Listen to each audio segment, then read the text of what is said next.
We continue on to Game 2 in a battle between two flying animals, one a soaring metafalcon, the other one a flying oyster. Yes, I'm talking about CFO versus MFT going on into Game 2. And before we dive further into this airborne discussion, we do have to thank our sponsors once more in CTBC Bank and also Caliber. Of course, our sponsors, they're sponsoring not only the league, but also the team themselves. CFO, the C does stand for CTBC as well.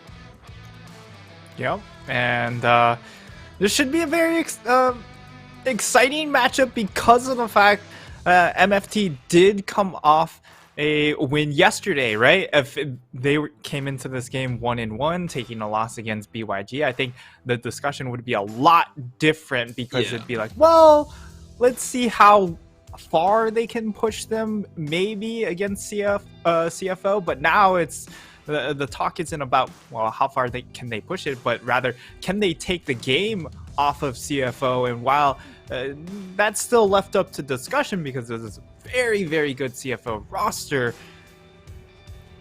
the fact that we're having this discussion is a big shift, I think. Hey, you started the day by saying MetaFalcon team is actually going to Worlds, so the hype level is pretty much they're still going to Worlds. They're still going, but we do have to take a look at the players. A lot of new faces here. We've never seen them competitive. Taco in the top lane, 665 in the jungler, Wen in the mid, Whale and Epoch rounding on the bottom lane. Remember these names because this is a concept that has been proven to be somewhat successful. We can say that. First game against Hurricane Gaming, like you said, still a lot of doubters, but beating Beyond Gaming, our world's representative, that was something big. Yeah, even with Beyond undergoing some roster changes, it felt like talent-wise, they didn't go down that far. So for them to take that loss against MFT was really surprising and really impressive coming in from MetaFalcon team. We'll see if they can go that extra mile and get a 2-0 against these big names. But here are the big names on CTBC Flying Oyster: Rest, Gemini, Mission, Atlan, Koala. I mean, the big names are mostly in that top side. Yes, Atlan, Koala have been around in the scene for a long time, so at least name value wise still there. But when it comes to the gameplay, not quite at that same level as that top half. Yeah, we've only seen one game from them so far, but like you mentioned, it really is those ex-JT members, solo laners coming in from Mission and Rest that are kind of grabbing the headlines. And of course, sandwiched between them, in my humble opinion, the best jungler of 2021 in Gemini there as well. So this top side is looking mighty strong, and I think their game plan is very, very easy. You just pick Gwen, you pick a top tier, S tier pick for Rest, and the game kind of falls into your lap just like that. This is Rest was far and away the best top laner, much better even in the votes, even over Hanabi when it came to first team accolades as well. So, you know, I think we're very familiar with how this team is going to operate. But my question to you is, how do you think Meta Falcon team can actually keep their same playstyle? Because in the first two games, you know, there were 10 different bans. People didn't know what they were going to play. But after those two games, it's pretty clear that they are a sort of melee triple dive team comp. They love to play around their jungler, and everyone else is just kind of running interference and support.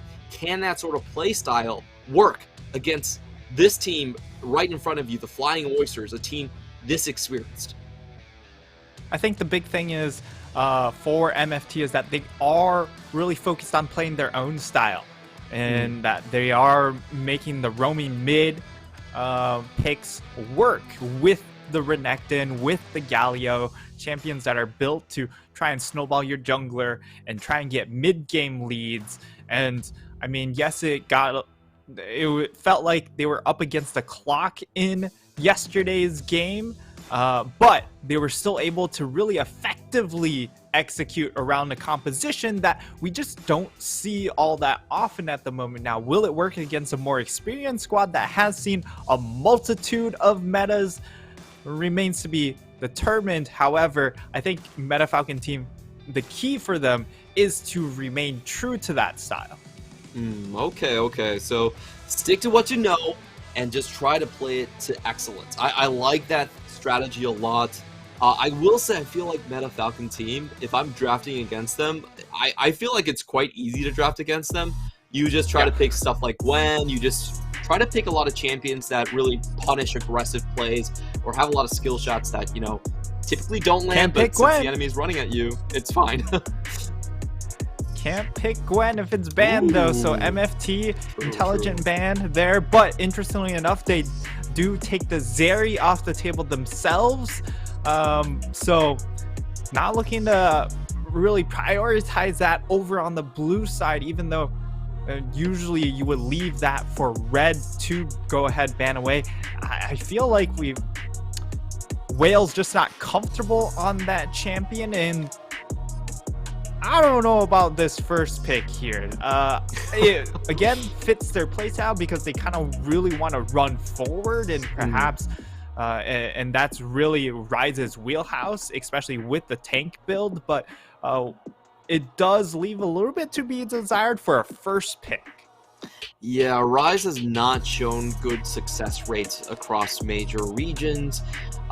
You know, his build this time around with the Fimbulwinter, he's really more of a tank utility mage, which oddly enough is exactly what Gwen plays most of the time. He's only played Galio and Renekton, so maybe it fits the team style like you were mentioning. In the meantime, CFO is just going to go for what is pretty standard. We did see Lee Sin just be Gemini's best champion overall throughout his career, and then of course the Aphelios, still probably the most picked AD carry we have so far on this patch.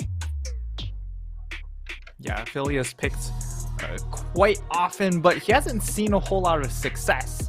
I think that's the other thing, as he's been locked in 7 times, and actually 8 counting that previous game. And let me just, yeah, he is currently 2-6, so not great.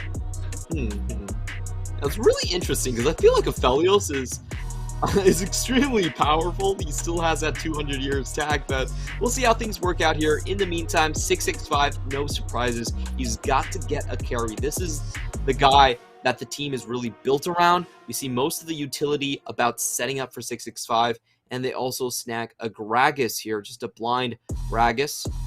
You have to pick something on the blue side. Meanwhile, CFO thinking about Orianna. This is a champion that I was actually talking to you or Pyra about.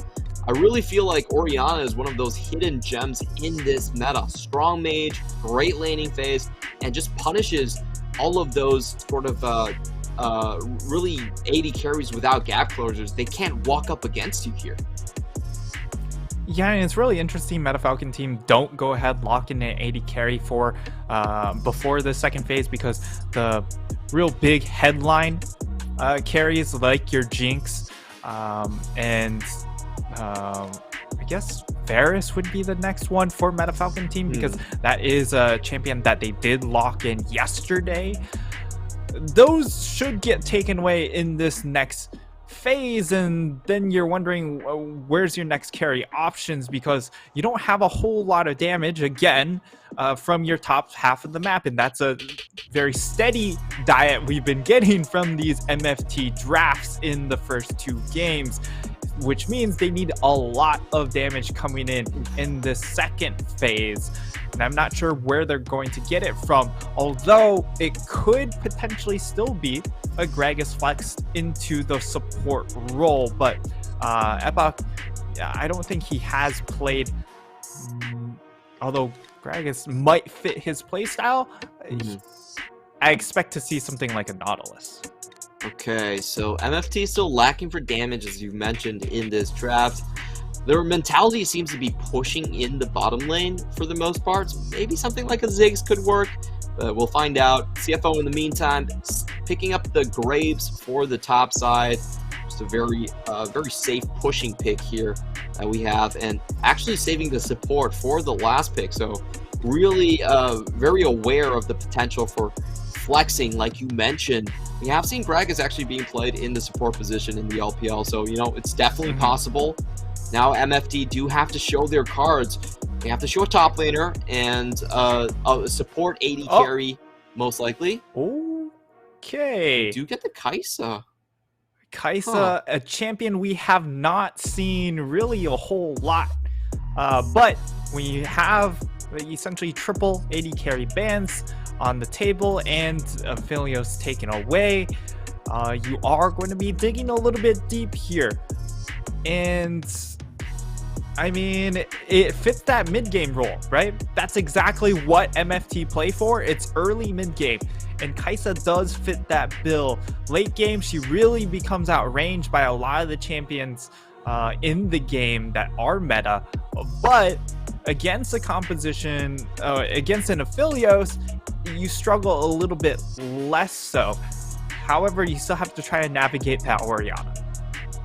Yeah, we do see another layer of protection here. MFT really setting up for their patented triple dive sort of compositions where they want to get resets, they want to be in your face. They're usually picking pure melee compositions, and this is a full dive. This is 5 members diving. Like the Rise with the tank build, all he does is just kind of beeline at your carries and try and lock them down and hopefully survive. But I mean, CTVC, they are well set up to really deal with that setup. They have the Orianna, very good against with counter engaged capabilities, and then you have the Aphelios with the Tahm Kench. So no Thresh this time around. The Tahm Kench provides that sort of peel or role in this composition, able to bail out one of his carries. So I love this draft coming in from the Flying Oysters. Yeah, I have to agree with you completely. It really makes things quite easy for the Orianna. You set the ball down and everyone's running at you, so it's basically shooting fish in a barrel. At the same time, you have the smoke screen, you have the Tahm Kench that people have to walk through. It's very difficult for anyone to do that. So I do feel like CFO are very well set up in their composition to deal with MFT. But we have to remember, cohesion and decisiveness is exactly how MFT took down Beyond Gaming. Maybe they can pull it off again. We're going to find out as we head into it. But I just want to say, so far, I have been loving the MFT drafts. They are one of the most cohesive units that we have seen coming to the PCS. They play with so much purpose, and they are not switching tacks. This is the 3rd game in a row where they're just trying to run into your face and make a brawl out of things. Yeah, they're very transparent with their drafts. It's basically, we know what we want. You also know what we want, but what can you do in game to stop us? And I remember I was watching the LCS broadcast. One of the things Jat said was, well, NA isn't going to win worlds by playing the meta champions. They're going to win worlds by playing their style to perfection and hope that the patch lines up for them to do damage in worlds. I'll be honest, NA just isn't going to win worlds, and there's a period right there, and whatever was said afterwards sorry, Jat, basically doesn't really matter that much to me. No, I'm just kidding. Oh man, talking bad on NA is probably one of my favorite pastimes. Look, I'll be honest, I feel like NA as a region is so damn transparent. Like, every single year, the person that wins the cup is the team that plays the slowest and plays the most team fight focused. Like, that is just how you crack NA. They're like children playing with monster trucks, and all they do is just smash them together. So all you need to do is draft for pure value, pure 5v5.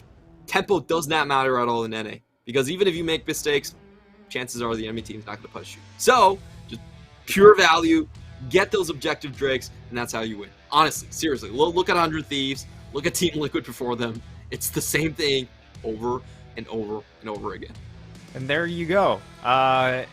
You too in Twitch chat can become a coach in NA by following those steps. No, LS is, I think he cracked the code.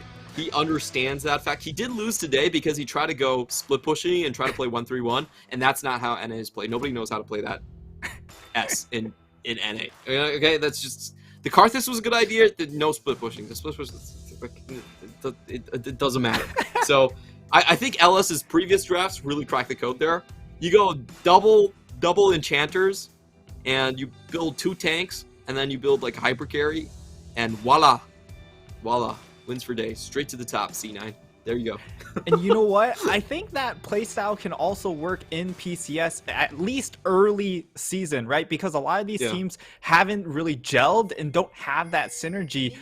We haven't seen it quite yet. We did see DCG pull out the Bard mid to great success, but none of these other teams really taking a stab at that sort of draft. Yeah, I feel like only CFO has played a pure, more of a tempo draft, and J Team that we saw in the previous game where they were going with the same Lee Sin and Syndra sort of combination. But for the most part, it is just control mages. We're going to be taking a look at Harass. Rest is throwing towards Taco, actually taking them down to half HP before even entering the laning phase. Rest is already showing his dominance before the 2-minute mark. Yeah, and this is, I feel like, the recipe to slow down MFT, right? You try and just go ahead, bully 665, and this is a much different style than how perhaps other teams might do it with a enchanter top lane going in and walking in with smite to try and harass them as much as possible, but Rest does it pretty much with brute force. Yeah, really good read there. He waits until the late invade. Meanwhile, in the bottom lane, probably no surprises here, but we do have the Aphelios pushing in the Kai'Sa once more. And I just want to mention, looking across these lanes and comparing the junglers, this is a relatively slow laning phase coming out from Meta Falcon team. They don't really have a lane that is expected to come ahead, and it looks like a double tier start in the bot lane. Kai'Sa also not known for being a very quick starter in the laning phase. Yeah, I mean, in past iterations, you'd be like, well, she holds a lot of lane pressure or at least kill threat, but because she's just gotten so many nerfs as far as her damage goes, it's hard to see how they can just surprise someone in the lane phase without a whole lot of help. So it's going to come down to these 4-man dive squad coming in from MFT later on. Yeah, we'll see if the Realm Warp can achieve that effect that you were mentioning, the 4v2. And this is something that I think the top Rise players have really perfected, just the ability to get your tier, get your wave clear level 5, and then look for those 4v2s in the bottom lane. We do have 665 showing up in the lane itself. He knew there were wards there. They did ping it out, and he's just like, you know, I've got to do what I got to do. I don't care if I'm in Vision. Just helps his bot lane a little bit, get that CS lead. Meantime, Gemini already heading towards the top lane, and this could be potentially dangerous for Taco up there as we have a bit of a scuffle in the bot side. Epoch falling down to half HP and having to flash out. This is going to be a 3v2. Koala now has to flash back. The stun is still there for 665. Let's see if he can find anyone with it. Forces the flash out of Atlan. And overall, I have to say, that looks like a winning trade for Meta Falcon team, excuse me. Honestly, it started out with a really, really good trade coming in from Atlan Koala, but they forgot that Diego just showed bot lane, and they tried to get more out of the trade. They continued to push forward, trying to finish off the kill, and that was a big mistake as they have to burn both flashes to get out, and I think that the 4-man dive might be a little bit successful, Clevin. It definitely feels like it could be coming sooner rather than later. I totally agree with you. That was a great read. Honestly, once they got the flash from Epoch, it was pretty much okay. Like, it was time to back out, boys, but it just continued for some reason. And now we see kind of the strong point about Rise is that even against some of his own tougher matchups, in Season 11 and Season 12. Like, we traditionally think of Orianna as just outranging. But he has been able to get these shoves and roams down around the level 6, level 7 mark. So we'll see if this is the case here. And we have a very early roam from Epoch straight into the mid lane, maybe trying to facilitate this play, this 4v2 dive that you've mentioned so many times now. Yeah, I think they're just trying to secure mid lane tempo, free him up, get his reset in, and now he's going to be very, very close to level 6, of course. And that's when things should come online, and they need to do it very quickly. As Gemini is now spending some time down in this bottom lane. He knows what's going to happen as well. Throws down a ward onto Hextech Dragon. I don't think he's going to start it out, especially now that he's spotted. But Hextech Drake being the first dragon should certainly be tantalizing, but that's not going to get started until someone dies down in this bottom lane. Both junglers know that each other are likely around the corner right here, but they are just going to get a help shove coming in from Gemini into the bot lane. Now they can move upwards. This is going to be a straight 4v4. The TPs don't help in Season 12 anymore. CFO already starting the Drake. They will be tanking it up. Let's see if MFT have anything to say right here. 665 looking for the smite. He goes in, but Gemini does secure. The fight is on. Gemini almost falling down. We get a massive 3-man shockwave on the bottom side here. A 2-man going up forward, but they're leaving their bot lane to die. Epoch and Will have been completely abandoned. That was an interesting roam warp. That round warp was, I mean, you could see the purpose. It was to try and chase that kill onto Gemini. And Wen could pay for his sins. He does have the flash still there. Let's see, he's trying to hold on rush to the last second. Oh, the tongue lash, just a little bit too short. Overall, though, we do have CFO picking up the objective with 2 kills on top of it. Yeah, it looked like they weren't... I don't know if they were on the same page or if Wen was just like, you know what? I want to use this round warp to try and secure that kill, and 665 was like, wait, I don't remember calling for this one, as it looked like he got abducted with Wen. That left their bot lane exposed. We'll see it in the replay, of course, but that means, well, Epoch, they instantly get collapsed upon and take a massive L in that regard. But now we do see the Dirk coming out for Whale. Of course, this has been sort of a standard item choice for Kai'Sa to try and just get early lane dominance. Replay coming in. It looks like MFT were just going to hope for a steal, and that would be it. But they do walk forward looking for the initiation. They don't get the steal. It looked like they got a really good early pick onto Gemini. He's burning down, but... oh, okay. He flashed. All right. 665 flash forward to get the smite onto the Scuttle Crab to get health. But because of the Wen round warp, he really did get kidnapped. That was a series of unfortunate events right there. They don't find the Gemini chase down. Whale flashes, but still dies to the last auto attack. You know, even with all the good coordination we have seen from MFT, sometimes oopsies do happen. So yeah. I don't know. That just looked extremely unlucky from MFT's part. But you get that in games. Rest does pick up a red buff here. Yeah. Huh. He actually gets donated the red buff by Gemini, and look at the build already. He already has Hullbreaker completed, which means he's just going to farm these tower plates hard against Taco, and Taco, given the fact that he's stuck on Gragas duty, he doesn't do a whole lot. Yeah. This is why Gragas has, while been a very prominent pick, hasn't been very successful. And now Gemini is going to tighten that noose just a little bit more. He's in position, waiting for the minion wave to put down that Herald. Nothing Taco can do about this. Well, they're gonna try as they go in with the full combo. Dragon's Rage into Q1, and Yeah. Taco survives. Well called, Nightstar.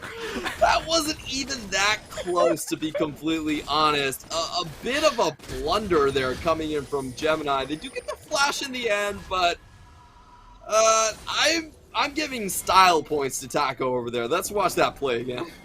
You just don't dive a Gragas. This is, especially a full HP Gragas. He has way too many sustain tools. He has so much disruption with the belly bop, with the damage reduction from the belly bop, and also, of course, the cask. It's like, the ideal was good, right? You set down Herald, you take down the turret first, and then you can go for a dive, because then the Gragas doesn't have that extra turret damage to aid in his defense. But they scuffed that one up, and really, that I'm surprised that Gemini would make such a mistake, but it doesn't change the lane state for that top side. Yeah, Gemini is just trying to make the game a little bit more interesting. He doesn't want things to go too fast, you know. He wants to teach MFT, the new generation of PCS, a couple of lessons right there. It was kind of funny because Russ and Gemini, these guys have, what, 10 plus years of experience in the Premier League between them, and that Gragas had 500 HP after the combo, so wasn't really that close overall. But looking at the goal difference, still CFO very much in the lead. They find a beautiful two-man shockwave. Wen is burning down. He does not have the flash, but will still escape on about 200 HP. CFO, though, they've got what they wanted as they're going to shove the wave in and potentially get a couple more tower plates. I don't think the objective is going to be tower plates, but rather getting that burst damage down onto the mid lane means that they can't contest this next dragon. They're making their rotations over and perhaps even snagging a dive on Whale. The Moonlight Vigil does come out. Whale is stuck underneath this tower. Gale Force in, and that was just not fair. CFO, they pick MFT across the map, they get the kill, they get the objective, and top lane is still pushing. No response whatsoever.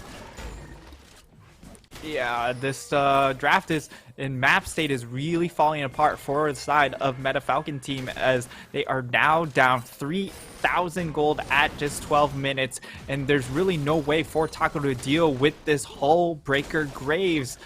While Hull Breaker doesn't offer you a whole lot when it comes to team fighting, when it comes to staying in the solo lane, because Taco hasn't been given a whole lot of attention, it's just really, really easy for Rest to really own the top side of the map.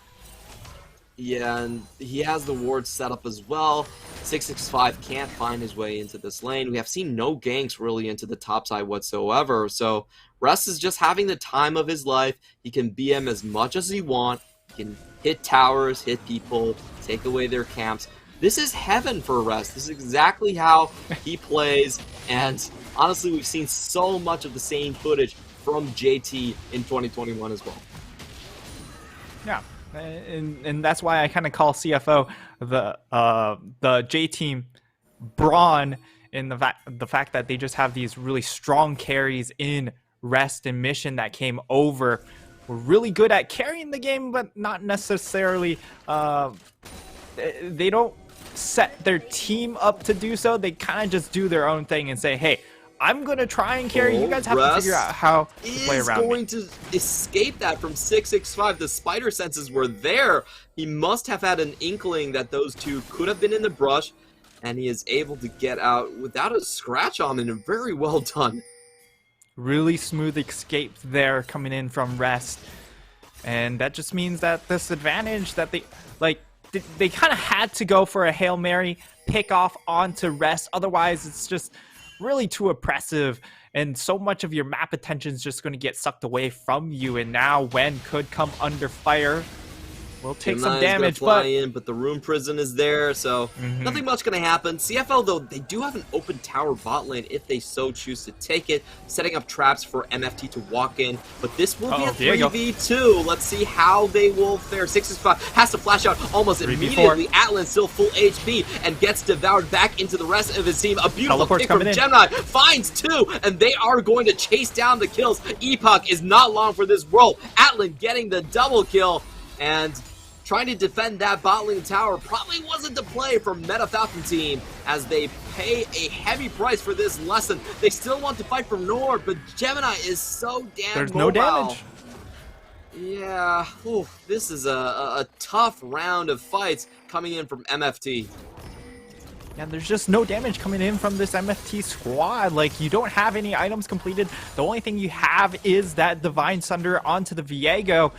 But this is the reason why Kai'Sa has fallen out of favor, right? Because you end up going into the dirt to try and get lane priority. It delays your mythic item, and we get to see the replay. There's just no way to play this composition right now because of how good this comp is on the other side. Against the in Orianna, how do you even play the game? You can't walk up, because if you do that, you'll just eat a multi-man shockwave, which is exactly what happens there. That was absolutely beautiful play from CFO. Coordination, the audacity to use the 2-man to cut off the 3-man. And, you know, I feel we talked about this in the early game, but MFT compositionally, they had a very clear view of what they wanted to do, but they didn't have a procedural view. Like, all of these lanes are supposed to fall behind. They're not lanes that get lane priority.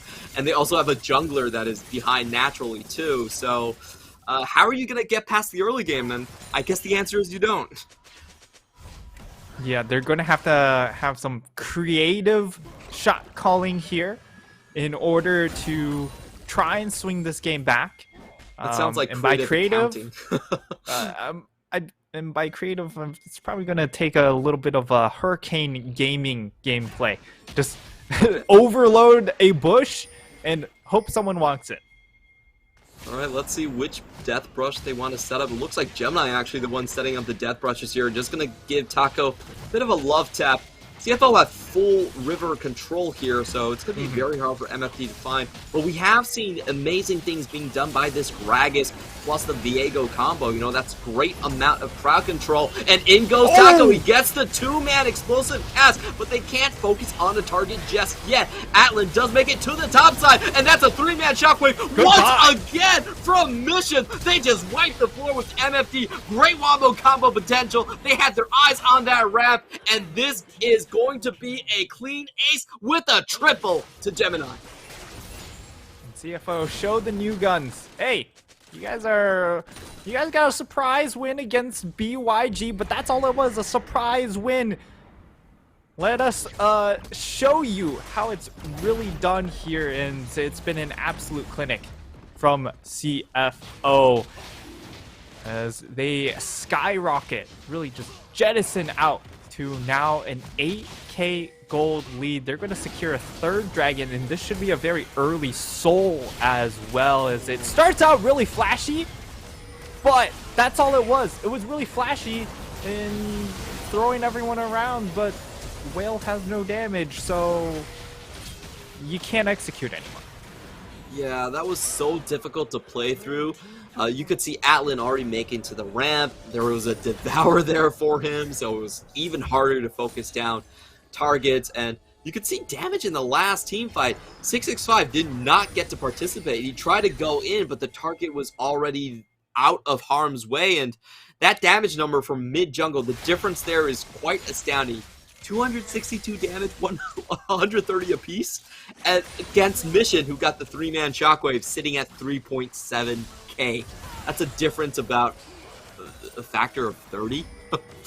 Yeah, I think the biggest sign was just the fact that, okay, well, that's a blue buff taken away by from Wen, is the fact that the top damage dealer was the Gragas. Right? At 1700 damage, it really shows that they just have no way to deal damage on the side of MFT. So really the only way to salvage this game is if Rise goes away from that tank build and gets some sort of damage to try and nuke out a target. That's really the only way to get back in, because if you're able to get a Viego reset, hey, at the very least, those players on CFO have a lot of items. You get to steal away that extra gold and put it into yourself. And this is the play that might be This is the coming Hail here. Mary. We see a backline. Taco goes in with the explosive cast, but Koala just gets a perfect Too devour, good. takes Atlan to safety. When now being the one kicked out, 665 already being focused down on. He has to Rest run is a away from the beast. fight, and Whale is also down. We see the escape truck escorting Wen away, but Taco is left for dead here. He had a great flank, but an even better response coming out from Koala saves the day. Yeah, perfect Kench gameplay right then and there. What do you know? 20 minutes on the dot.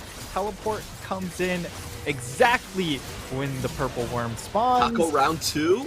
Oh, almost got found there by Koala, but Koala's actually not going to make the trip. Now 665 going in for the smite, but he doesn't have the flash.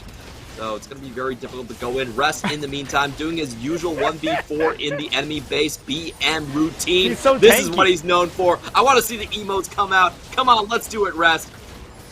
Emote? He's so Emote? tanky. He's still so alive? tanky.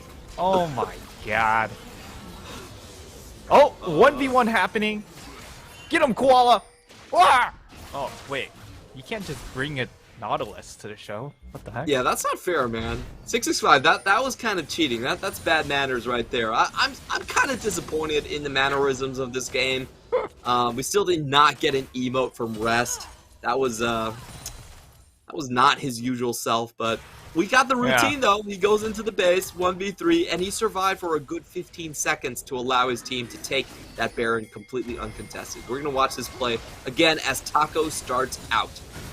Great flank coming in from Taco, but I mean, the Devourer is just used so perfectly, and after that, that's just fight over. If you don't get the pick onto Atlan, like, even if they get the pick onto Atlan, there's still so much damage to deal with on in the hands of a very ahead Lee Sin and also that Orianna that you just can't get access to. But it was their best shot. If they deleted Atlan, that would have been, you know, around 30 to 40% of the damage gone.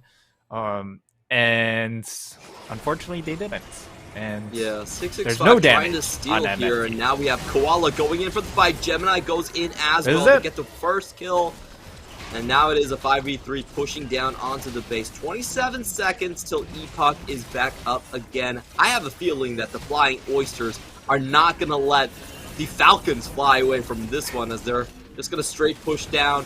They do have one inhibitor already, going for the second, and even pretty greedily going for all 3 lanes to pressure at the same time. Let's see if they can finally punish Rest once more, but he's playing safe for this one as Mission escorts the wave in. Yeah, Rest is just going to play distraction up in this top side, and everyone else is just going to group down in that bottom area. Gemini and Ala-Yu back to Rest, and they do find the kill. Rest trying to get out of range as Nautilus does find him. Double croc control goes down, Everfrost as well, but doesn't get the root down. Rest still able to flash to safety. Unfortunate, Shockwave finds 2. Taco is forced to go in to cover the retreat, but will he make it to Fountain? No, Atlan is not going to let that happen. Gets the execution down, only Well and Wen alive, and Atlan pulls out the trap card again. Goes into the Devour, Tom Kench keeping him safe. CFO are going to dash MFT's dreams right here. The 3-0 will not appear in the PCS as CFO now improved to 2-0 and top the standings. CFO come out with a very, very impressive win, taking down MFT, and you can kind of knock you. I mean, objectively, MFT had a really poor draft, but this is just their team identity, and they're trying to make it work. So credit goes to them in sticking to their guns. Unfortunately, it does not work against a very, very experienced squad in the CTBC Flying Oysters. Yeah, that draft, as you mentioned, was, I think, the biggest point of that game. It was a double tier lanes, plus a Viego against a Lee Sin, plus a Kaisa against the Aphelios. So it really seemed like what they were betting on is some of those early skirmishes to go well for them. Unfortunately, that didn't happen. And CFO, I feel like they played a very standard game. You know, they just took things one step at a time, pressured lanes, and there wasn't any sort of response that could be mounted on the side of MFT.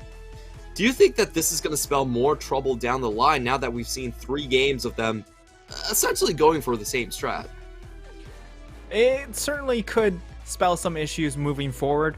Right now, in the early portions of the season, I don't think they'll necessarily get punished because a lot of those teams, still other teams, a lot of new rosters, a lot of new synergies that have to be built up.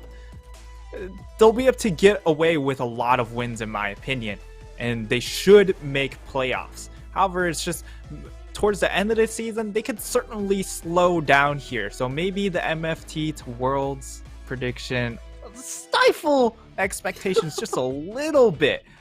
But I do like this top half of the map with decision making. They are very good at trying to, find flanks, call out plays, try and force plays. Unfortunately, the draft this time around didn't have any way to help facilitate that because of how well CFO drafted, not necessarily MFT's holistic issues. Although the Kaisa, you're kind of stuck with. I don't think they actually knew what they wanted to play in that bot lane because the Kaisa pick came out with 0 seconds on the clock. So that might be something to try and fix. Yeah, I think you really hit the nail on the head there. If they had that 3rd pick on blue side, maybe they could have picked something like the Jinx a little bit earlier, the Varus a little bit earlier, and honestly, this blind Gragas could have waited. I don't think Rest would really contest them in terms of the Gragas pick. So yeah, I totally agree with you on that one. In the meantime, I do want to mention, especially, I feel like Taco in these games has done so well on his engages. Like, he Very has impressive. really been carrying like the entire initiative of the team on himself, and we saw that in his previous games on the Akali as well. So for me, like, even though like this game, to be honest, MFT didn't get to do a lot, we can still find some things to be praiseworthy of their effort this time around. Yeah, for sure. Like in game 1, he was on the Akali, did a lot of work in that game, doing a lot of damage. In game number 2, he was put on to the Camille, also did a lot of work, but MVP goes to Mission, and this game was set up for him to succeed, right? Yes, he didn't get a whole lot of kills, but what were their tools against an Orianna? They had none. There was no way to bypass the Orianna ball, especially through those choke points where they were taking a lot of these fights, and Mission, he executed it very, very easily. Yeah, this was a great showcase coming in from Mission, rebounding off of a rather disappointing playoffs. He admitted himself. Now on CFO, finally getting another great team fight performance. This is what we wanted to see from the guy, He has a great laning phase. Everyone knows that he's one of the best laners, even with Maple around. But his team fight was kind of the big question mark. This time around, he did perfectly. He was so patient on that balls, never settled for at least 3 people. That's, I think, was the key in all of those team fights wins for CFO.